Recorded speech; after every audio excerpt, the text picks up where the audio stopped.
21 things that are too gosh darn real for anyone raised in a super Christian household.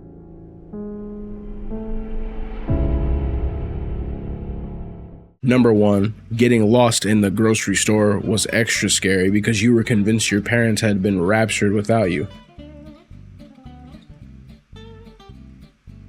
I've never had that concern in my life. And I'm here to let you know, I was raised super Christian. Well, I'll say this, by the world standards, I'm considered like hardcore Christian. Number 2, your idea of gossip was just telling your friends whose hand you held during group prayer. Wait, hold on, let me read this. Your idea of gossip was just telling your friends whose hand you held during group prayer. Okay, well, my church was full of old people. If you're watching, I promise I don't mean it disrespectfully. Number 3, your parents regularly told you that if bad things were happening to you, it was because you weren't praying hard enough. We definitely don't know as much as we know now about the Lord and the Bible. I was actually just taught that if bad things were happening to me, it was because, first off, are you being an idiot?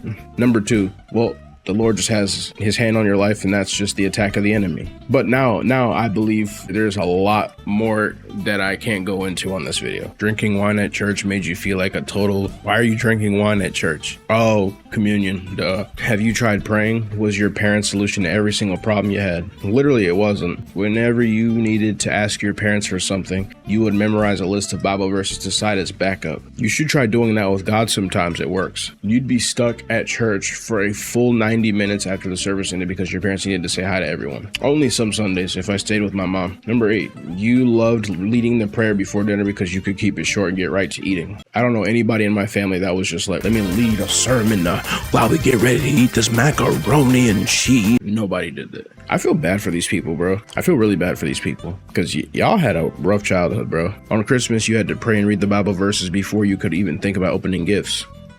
What's wrong with that? It's the day we celebrate Jesus' birth. I get it. It's not his birthday. Okay, I get it. All right, I get it. Heck, you weren't born all day. You were just born on a specific minute, specific second. We still celebrate that.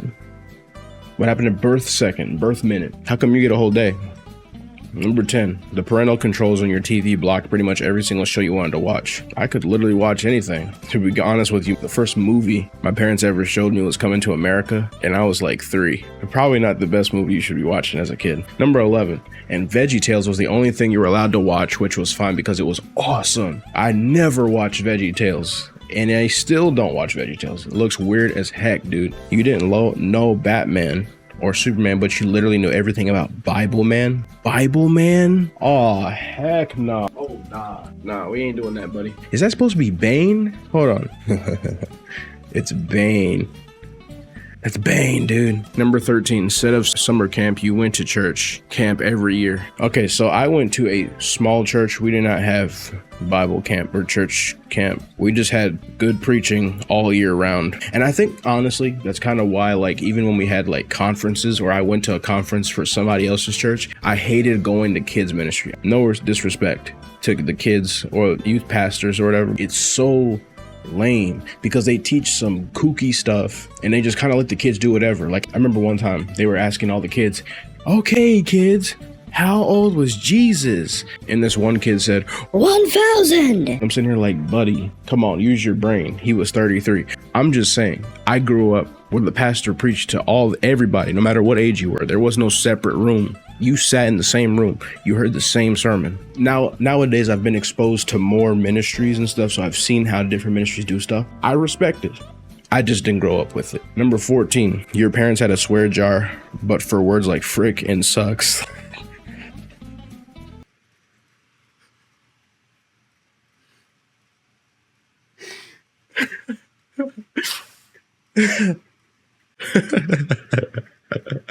Yeah, I couldn't say sucks until I was like, well, I tried saying it when I was younger. My dad was like, don't say that word, just say stinks. When I hit like 16, 17, that's when I was like, let me try this again. And it was cool because I was playing games that made more sense, you know.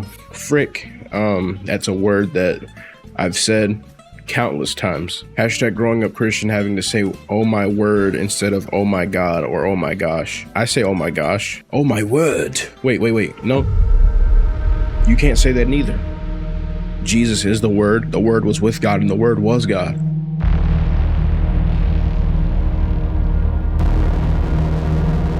Number 15. When you got in trouble, you spent the afternoon writing out Bible verses over and over again. Yo, I wish that would have been it, bro. No, I used to get whoopings, or they made me write lines, and it was like, I will do my homework, I will do my homework, I will do. Man. Number 16, you could never make any plans on Saturday night because you had to wake up early for church on Sunday. I just never wanted to do anything on Saturday night. Number 17, you were either stuck in the house on Halloween or had to participate in Christian Halloween. I didn't really know what Halloween was till I was like 6, and it was because I went to school one day. Actually, I might have been 5, and the teacher was like, hey guys, make sure you bring your costumes for Halloween next week. And we were like, yeah. And I was sitting there like, what we cheering about? So I did dress up, I had candy, and then I was like, don't need to do this no more. Number 18, you weren't allowed to read a lot of fiction as a kid, and especially weren't allowed to read Harry Potter. When it came to reading, they always wanted us to read, but like, it was never something that they pushed because we weren't bad kids, so they weren't like, go read or something. There are times they tried to push reading, and we would do it just that they get off our back, yeah, and then they'd forget about it, which was great. Number 19, your favorite band was Skillet because they were a cool Christian rock band. Okay, funny story? No. Our favorite Christian rock band, me and my brother, For Today was so beautiful, bro. They were so good. Yeah, Red is pretty good. There's a lot of good bands out there that are Christian. I think another one was Righteous Vendetta I think they're Christian. Number 20, you mistook every pop culture reference for a prayer reference. What?